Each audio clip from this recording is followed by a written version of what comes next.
Hi, I'm back again, and I'm very happy to introduce you to our next guest. She's a lovely young lady. Her name is Silvia Scherer, and she's going to tell us about a lot of exciting things. Hi. Sylvia. Hi, nice to meet you. Nice to meet you too. I'm so Yes. glad you came in. Well, thank you for having me. No, it's Yes. it's our good thing to have you here. Thank you. Well, it's a good thing I'm here too. Okay, well, we're getting a little bit off the track Yeah. here. I want to hear a little bit about you because Yeah. I hear that you are a playwright, and I know it takes a lot to be a playwright. It takes it's like putting yourself in there, but using other people. It's not it's exciting. Yeah, I love it. I love it so much. I started doing community theater and started doing a little bit of theater in Chicago, and it just kept gnawing at me that I just would rather be writing the plays, writing the words for actors and actresses, and so I've been doing that ever since and enjoying it very much. Now, when did this urge for writing hit you? It hit me when I was doing community theater, and I realized that I was very excited all the way through the rehearsal process until opening night. And then when the curtain went up and then it went down, I would hear myself saying, "We have to do this 12 more times?" And then I realized maybe I don't have the passion for acting. Maybe I have the passion for something else. And it was in Yuma on a hot day, about 115 degrees, where I was stuck in the house. And I thought, you know what? I want to do the theater, but it's too hot and they're not doing anything over the summer. So maybe if I wrote a play, see what that's like. And I just did it for fun. And then it won a contest, and I couldn't believe it. Wow. And then from there, I thought to myself, maybe I'm a playwright. Maybe that's who I really am. And I just kept going with that and enjoying it very much ever since. Exciting. Yeah. Did you have to take any training for that, or is it just all coming out of you? It just started coming out of me, and then one of my first plays I sent off to New York, and there was an organization there that saw the work and invited me to study with one of their professional writers. And from that point on, that was my education. That was my classroom, to work with a bunch of other writers in a round table. And it's just been the best experience for me. So I call that my education. Oh gosh, that's wonderful. Yeah. Well, I know I have written a couple plays, but one is a full-length play about George Sand. I don't know if you know who she is. No. And anyway, then the other was three little acts in one evening. But I never had. The short ones I did get performed. The other play I never have gotten to anybody, and I should do that. Yeah, you should get it done. Yeah, And do it that'd be yourself. fun.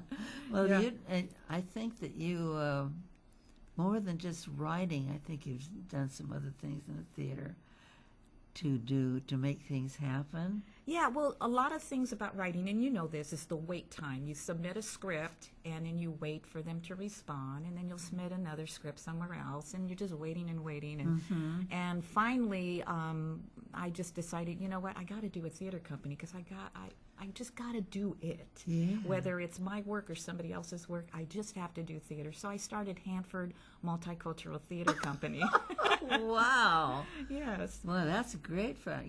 What a great thing for a writer to do. Yeah, and one of the things, because of my early acting experience, and I also did improv in Chicago at Second City, I decided that for that community, we needed to give free acting classes to children and to teens and adults. So every Wednesday, we give free acting classes to whoever walks in, and we do it, and we have so much fun, and it just has been the biggest pleasure in my life is to give free acting classes to people who've never either experienced it or have been in acting when they were in high school and then nothing happened afterwards, and so they want to go back to it. We're just having a lot of fun. So that's the foundation of our theater company, is training actors. Because who knows, I may need them someday for a play. That is so wonderful, because that shows that you have a feeling for other people. Because so many theater groups, that you just get thrown in there and nobody says anything to you, and you do the play and still nobody says anything. Yeah, it's true. And then you go. Yeah, it's true. My biggest trouble was they always made me play old ladies. Oh, I hate that. I know. Did this makeup all the time, being this poor old lady, and even the Broadway show I did, it was an old lady. Oh. And the biggest thing about that is nobody out there knows who you are, really. So they can't be a fan. I mean, it's fun though. I don't care what I have to play. I always like it's to good do to be that. on stage. Yeah. I like that too. And you're working in Hanford, right? Yes. So tell us about what's happening in Hanford. Well, in Hanford, we decided for a fundraiser to do Day of the Dead, Dia de los Muertos event every November 2nd, whether it's a Thursday, a Monday, or Tuesday, who cares? It's going to be Thursday this year. Next year it'll be Friday, and of course it'll be a Saturday, which will be a big, big event with parades and skeletons on sticks and stuff. But this year it's Thursday from 5 to 10 at the Hanford Civic Auditorium, and we have the largest sugar skull that's going to be unveiled there. Wow. So it'd be real interesting for people all over to come and see the biggest sugar skull in the San Joaquin Valley. Probably the biggest in California, but we don't know for sure, so we don't want to claim that. Now, how did this come about? Well, sugar skulls are part of the tradition of Day of the Dead, Dia de los Muertos. And I'm sure you've seen the heads, the skull with the different colors on it. Yes. Yeah, that's a traditional sugar skull that represents the Day of the Dead. Wow. So, and we're going to have people, showing up dressed in skeletons, but in lots of flowers in their hair and colorful clothing, but dressed, with a painted face to look like a skeleton with colors. And so, and of course, we have a Dia de los Muertos king that we're going to crown, and a Dia de los Muertos queen, and Dia de los Muertos prince, and Dia de los Muertos princess. And these are people in different age groups that are going to compete in the costume contest. And so, oh my gosh. So everybody's really excited to go to this event to dress up and see the largest sugar skull. We'll have music. We'll have margaritas. We have to have margaritas. But actually, because we're an art event and our focus is art, we're also exhibiting artwork from people for free. Like if there's an artist in Fresno or anywhere, or Hanford, if they want to exhibit their artwork, they can for free. Now, if they want to sell, it's a little fee to sell. But if they want to show their work and put their business cards and maybe a mailing list for people to sign, that's free. Wow. That's free. And so, how nice. Yeah. So we opened ourselves towards all different forms of art. So that's where we're at on that. And so margaritas and masterpieces is going to be a painting class at the same time, but in a room with a big door so you can go in and out. You can go to our event, or you can walk over there and paint, and there'll be an instructor doing an art class in there. And then they'll be drinking margaritas too if they want to. Oh my gosh! Well, I'd like to see the ones after the margaritas. Well, they make some amazing, masterpieces after that. So, and that's working with margaritas margaritas and masterpieces of Fresno group. They contacted me and asked if they can, partake, and I said sure. The more artists, the merrier. Yeah, so, the more it grows. Yeah, exactly. So This we're is excited exciting, about that. especially exciting because there are so many people of that Mexican type of. Yeah. And actually, what's interesting is a lot of them, their grandparents know the tradition of the Day of the Dead, or the Dia de los Muertos, which is basically honoring family members or ancestors who have passed on. It's building an altar. Here I have a little bit of a picture of an altar, if you can see that. Building a little altar and putting candles and little mementos and things that they enjoyed when they were with us. And maybe putting a picture of them, and a lot of people, or a lot of Latinos or Hispanics of this, or Mexican ancestry of this younger generation, they don't even know what that is. This is something their grandparents used to do. It's about time for them to learn. Yeah, so that's great. So I love this little altar. That's it's a really cute altar, and so we're going to have poster's nice. Community members have asked for space to put an altar, and that'll be there available for all of us to see. So that'll be excellent. Yeah. That's super. super. I love that. Yeah. And okay, it's November 2nd. November 2nd every single year. And it's in Hanford? Hanford at the Hanford Civic Auditorium. We have it booked for the next 5 years for sure. Good idea. Plan ahead. Yeah, we have to. It gets booked really fast. And what does it say here? Honor your loved one. For $10, get a space in the Hanford Civic Auditorium and invite your friends. This is really neat. They can get an information packet. Right. And HMTC, what is that? Hanford Multicultural Theater Company. Okay. That is us. That's you, and you started that. I think Yeah. that's so wonderful, so wonderful. Thank you. I love to see people thinking of other people, and that happens so much on this show. I talk to people, I found out that they're mostly all trying to help some other people, which is wonderful. Yeah, it's nice. I like those people. Okay, so I also know that you have a play that's going to be produced soon. Yes. There's a theater company in San Francisco called Teatro Latino who is going to produce 3 of my plays in their season, and I was just informed of that, so I'm very, very excited about that. Oh my gosh, 3 of them. 3 of them. In their season, they only have a 4-play season. They're doing 3 of them are mine. My So gosh. I'm very honored, very excited. This has never happened to me before in my life. So It's just the start of it. It's just Yeah. the start of it. yeah, so It I'm gets very so excited. exciting that when things like Yeah. that, it'll go so long that nothing happens. Yes. And then God's ready. It says, okay, now Bang. go. Bang. So the big bang happened for me. Well, tell me a little bit about one of the plays. Well, one of the plays, and it's the play I'm working on right now. I'm finishing it up because they want to do that first. It's a San Joaquin Valley play during the gold rush. Oh. And, the movies, the Zorro movies, they're based on this yeah. character. Oh, no kidding. From 1849. When he was here, and his name was Joaquin Murrieta. Oh, and I've heard that. Yeah, and he was here in 1849, doing what everybody else was doing, and that was mining for gold, prospecting, getting claims, and actually during that time it was very multicultural.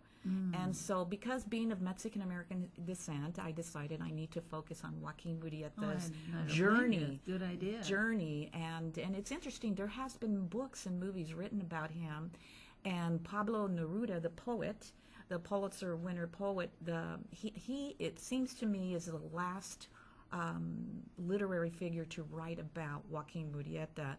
In a play form, Wow. and that was in 1979. So it's time for a new one. yes, so I'm writing an entire epic story about his life, and it's a very Central California play history, and I think that's fantastic. that's the first one they're going to do. I didn't know that your plays were about not your. Oh, forget that. Whatever it was. The background. The word just disappeared. I don't know what it was. Yeah. But anyway, Well, that particular play is, and and that's of course a Latino theater company is interested in that play. But I have written plays. Most of my plays deal with women characters. good. Whether there's Latino, figures in it or not, it has to be women, people of color, or it has to be of my background, Mexican descent. So that's kind of the 3 areas. Well, that's perfect. That's areas I don't think too many people follow. And I did write a play about senior citizens, and it's called "A Death of a Social Security Benefit," and it's a farce. It's a farce. Hasn't been produced yet, but. One day. Okay, we need a senior citizen Yes. actress. Here I am. You'd be perfect. Okay, so what is this here? This right here I brought is a flyer. Hanford Day of the Dead, Dia de los Muertos flyer. And this was done by an artist out of Visalia. He did this work for us. And these are the events: the largest sugar skull in the Joaquin Valley, and then, of course, the King and Queen, Prince and Princess Day of the Dead contest, and altars from the community that we talked about, and, of course, entertainment, art exhibits, and there'll be vending, there'll be food and music there. Oh, that's great. Yeah, Let me hold it up so we can get that a little bit better. It's really a beautiful flyer. Yeah, in fact, we made T-shirts because it was so beautiful, and people were talking to us about what a beautiful picture that is. They said, you know what, we better put them on T-shirts and sell them. Did you So, really? Yeah, Oh, yeah. that is So the artist that fantastic. did this is just delighted. Oh, I Delighted would we're think selling so. his, I would think so. his artwork on a T-shirt. Oh, well, that's that neat. That is neat. I wish I was closer to Hanford. Yeah. Where is it exactly? Well, it's from here. It's about 28 miles. Oh, well, that's not bad. Yeah, it's not that far. It's, Well, this is interesting because I like to see things about how people lived and how they made things happen in their lives. Yeah. And this is great because especially you, I mean, all of a sudden, you're a writer and a writer that's being, their plays are shown. I mean, this is so great. I Yeah. like that. I don't know if you noticed the cow in there, because The cow. Hanford has a lot of dairies, so we put a Day of the Dead cow in our picture. Well, I make it close to home. So let me see. What else exciting are you doing? Well, other than the writing and the teaching the classes and organizing this, and this is our first event, I'm also still trying to get grants and things like that for our theater company. Oh, and that's hard. And to that's do. really hard to I do, know. so I'm learning how to do that. I had my own theater once, and it took forever to get the grant. Yeah, so we're working on that, and there is a community theater in Hanford and they're called the King's Players, and they have been there for 60 years. Wow. And they're good at what they do. They do community theater like all the different community theaters do across the country, and they do it well. They do, Crimes of the Heart and Arsenic and Olay, so a lot of the classics and things that come out of New York, and we like that. Yeah. And so we are doing a relationship with them on one of the grants. And Wow. if they get that grant, they applied for it, but they extended their arm to Hanford Multicultural Theater Company, because we're going to concentrate on multicultural stuff. They're going to concentrate on, the classics. Yeah. The classics. However, they decided that if they get this grant, they're going to produce one of my plays in union with them. And I got to tell you the title of it, okay? What? It's called Alicia in Wonder Tierra, or I Can't Eat Goat Head. It's a crazy play. It's an Alice in Wonderland story. Yeah. Okay. So basically, I'll start over. It's a Hispanic or Mexican American Valley Girl version of Alice in Wonderland with a touch of Wizard of Oz. Got that all memorized. Yeah. And so we proposed that. The wizard. What do you take out of the Wizard of Oz? Of the Wizard of Oz, well, the Wizard of Oz turns out in the play to be an Aztec priest who's Jewish. So you could tell how kooky this is. So when she finally gets to him, she realizes the meaning of a particular Mexican pot that she broke in a Mexican curio store. So it's wacky. It's just wacky. Well, the wizard was sort of mixed up anyway. Yeah. You never could quite figure out what he liked and what he didn't. Yeah. And what's really funny is that play's been produced around the country, and in Kansas City they had an actor play him like a Curly in the Three Stooges. Oh, no kidding. Oh God, it was just so hilarious. It was just so. And then they did a recent production of that last year in San Bernardino at the Cal State University, and the Aztec priest, he played it as a Las Vegas showman. So he had glitter and he had the feathers like the showgirls. Well, they're close to casinos and they're close to Vegas, Yeah. and so Oh, my gosh. they said, "Is it okay if we make him like a showgirl, this Aztec priest?" I said, "Go ahead, enjoy." So we have wonderful pictures of You that. It just- guys are having a ball up there. Maybe I should move to Hanford. yeah, we're having fun. That is great. And what other play do you want to put on next after this? Well, is after over? the Hanford Day of the Dead, Dia de los Muertos event, there is a play that is very multicultural about Pearl Hart, and it's called Waiting Women. and it's very multicultural. And Pearl Hart was a Canadian woman who did the last stagecoach robbery in the territory of Arizona near Globe. And what was interesting about her was that people let her rob their stagecoach because they were amazed that she was wearing pants. She was wearing pants, and so they would stop the horse and go, "Oh my God, she's wearing pantaloons!" And she'd say, "Give us your money," and then they would give her their money, and they would be like so excited that a woman robbed them because it was unheard of during that time. And so it's also a comedy, and it does have some serious tones. Oh my gosh, that should be fun. Yeah, and that's what I would like to do in Hanford if I can have that opportunity, is to do that play, because it's multicultural, very diverse. And that's how it was in the 1860s. Oh, sure. It was diverse. There were people from everywhere. I didn't know until I did the history, until I started researching. I went, oh my gosh, there were people of color during that time. And so I decided to write about that. And well, yeah, but did you know that that's where the name of cowboys came from? Yeah. The black guys. Oh, they were called cowboys? Mm-hmm. Oh, I didn't know. Yeah.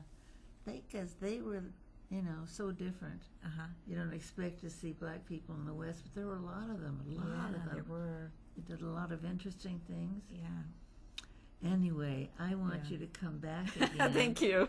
Because you got so many exciting things to talk about. This has been great. Well, good. Well, thank you for having me. Yes, and just give that information one more time so that people will write it down on a piece of paper or something. So November 2nd, every year from now on, but starting this year, we'll have the Dia de los Muertos, or we like to call it Hanford Day of the Dead, Dia de los Muertos event.